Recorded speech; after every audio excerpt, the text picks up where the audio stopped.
मैं चेतरा मीना, सहायक आचार्य, राजकीय महाविद्यालय Karauli, BSc part first zoology.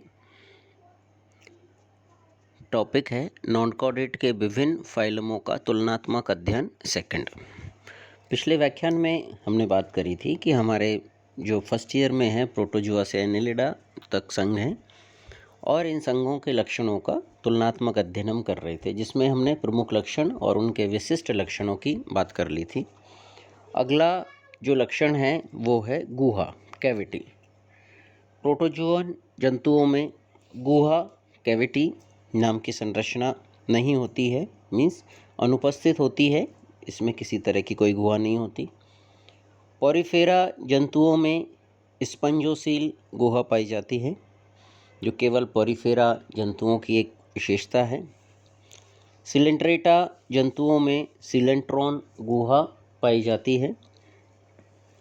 Platyhelminthes जंतुओं में देह गुहा अनुपस्थित या ये एसिलोमेट होते हैं, मीन्स गुहा नहीं पाई जाती है। एनेलिड जंतु ये सिलोमेट्स जंतु है जिनके अंदर साइजोसीलोम गुहा पाई जाती है। अगला जो लक्षण है वो है गमनांग, लोकोमोटरी ऑर्गन। प्रोटोजोअन जंतुओं में कूटपाद के द्वारा, कशाभिका के द्वारा या सीलिया के द्वारा या अनुपस्थित, मीन्स 4 प्रकार के जंतु पाए जाते हैं। 4 प्रकार के गमनांग के आधार पर 4 भागों में डिवाइड कर देते हैं। कूटपाद, जिसे स्यूडोपाद या आभासी पाद भी कहा जाता है, ये गमन के अंग होते हैं। कुछ जंतुओं में कशाभिकाएँ पाई जाती है। कुछ जंतुओं में गमनांग के रूप में सीलिया होते हैं व कुछ जंतुओं में गमनांग नहीं पाए जाते हैं या अनुपस्थित पाए जाते हैं। पॉरीफेरा जंतु स्थानबद्ध होते हैं, अर्थात या गमनांग अनुपस्थित होते हैं। तो पॉरीफेरा जंतुओं में किसी भी प्रकार का गमनांग नहीं पाया जाता है, कोई भी लोकोमोटरी ऑर्गन नहीं होते हैं।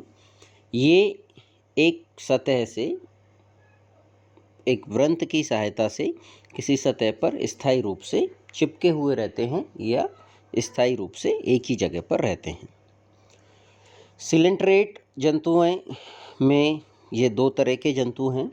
कुछ जंतु जो स्थानबद्ध होते हैं या एक ही जगह पर उपस्थित रहते हैं, उनमें गमनांग अनुपस्थित होते हैं। व कुछ जंतु जो स्वतंत्र जीवी होते हैं, जिनमें स्पर्शक के द्वारा गमन होता है या स्पर्शक की सहायता से गमन करते हैं। प्लेटीहेल्मिन्थीज जंतुओं में स्वतंत्र जीवियों में सीलिया के द्वारा गमन होता है व परजीवी जंतुओं में गमनांग अनुपस्थित होता है। मीन्स कुछ जंतुओं में तो सीलिया के द्वारा गमन होगा और ऐसे जंतु जो परजीवी के रूप में रहते हैं उनके अंदर प्लेटीहेल्मिन्थीज में गमनांग नहीं पाए जाते हैं। एनेलिडा जंतुओं में पैरापोडिया या सीटी या चूषक व पेशियों द्वारा गमन होता है। अलग अलग जंतुओं में पैरापोडिया या सीटी एस आकार की संरचना है, छोटी संरचना होती है, जिन्हें जो है वो सीटी कहा जाता है। चूषक की सहायता से भी गमन करते हैं और पेशियाँ उसमें गमन करने में मदद करती है। अगली विशेषता है पाचन। प्रोटोजोअन जंतुओं में पादपसम या प्राणीसम या मृतोपजीवी या परजीवी प्रकार के पाए जाते हैं। अंतः कोशिकीय पाचन होता है। मीन्स ये जो छोटे छोटे जंतु हैं, ये छोटे छोटे जो पादप हैं, उनको सीधा ही भोजन के रूप में ग्रहण करते हैं। व अंतः कोशिकीय पाचन मतलब कोशिका के अंदर भोजनों को लेकर उसके ऊपर पाचक एंजाइम छोड़े जाते हैं और कोशिका का पाचन संपन्न हो जाता है, अंतः कोशिकीय। पॉरीफेरा जंतुओं में भी अंतः कोशिकीय पाचन पाया जाता है। मीन्स भोजन को कोशिका के अंदर लिया जाता है और पाचन ग्रहण करते हैं। सिलेंट्रेटा जंतुओं में पहले बाह्यकोशिकीय पाचन होता है व बाद में अंतःकोशिकीय पाचन होता है। मीन्स पहले गुहा के अंदर कुछ पाचक एंजाइम छोड़े जाते हैं तो कुछ पाचन तो गुहा के अंदर संपन्न होता है। उसके बाद में उस अर्धपचित भोजन को कोशिकाओं के अंदर ग्रहण कर लिया जाता है। अंदर ग्रहण करने के बाद उनमें अंतःकोशिकीय पाचन होगा और पाचक एंजाइम कोशिका के अंदर छोड़े जाते हैं। वहाँ से भोजन का पाचन संपन्न किया जाता है। वह पचित भोजन को अवशोषित कर लिया जाता है। प्लेटीहेल्मिन्थीज जंतुओं में जो ट्रबेलेरियंस हैं वो मांसाहारी होते हैं। वह अन्य सदस्य परजीवी होते हैं।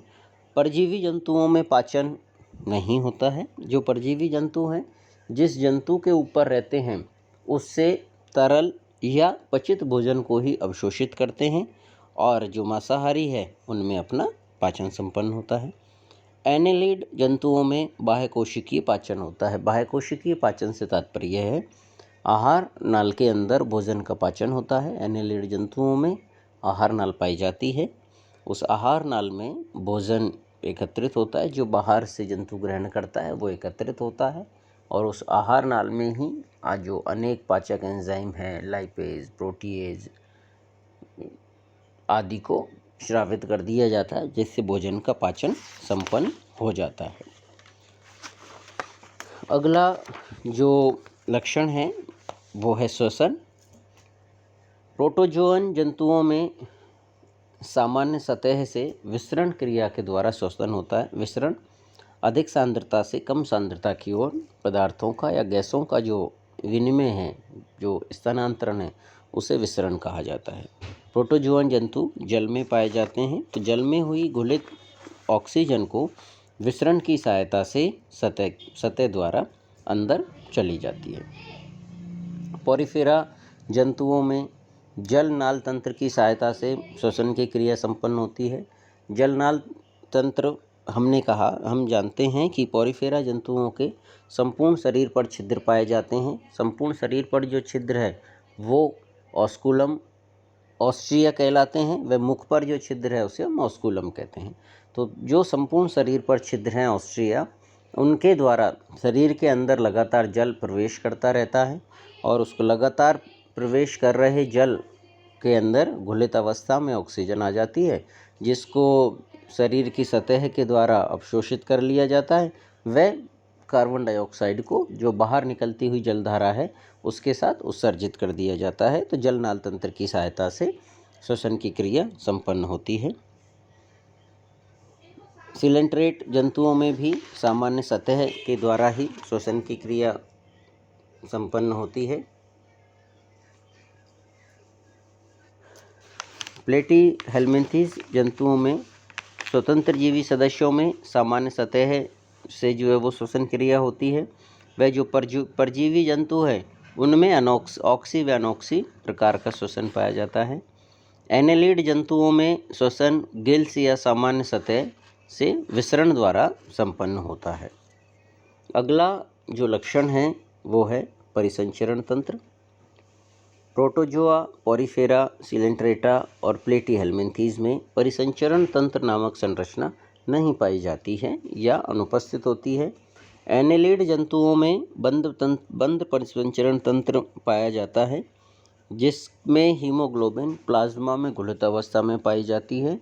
यह अंतःकोशिकीय हीमोग्लोबिन होता है, मतलब कोशिका के अंदर हीमोग्लोबिन पाया जाता है। तो इसमें बंद प्रकार का परिसंचरण तंत्र होता है। धन्यवाद।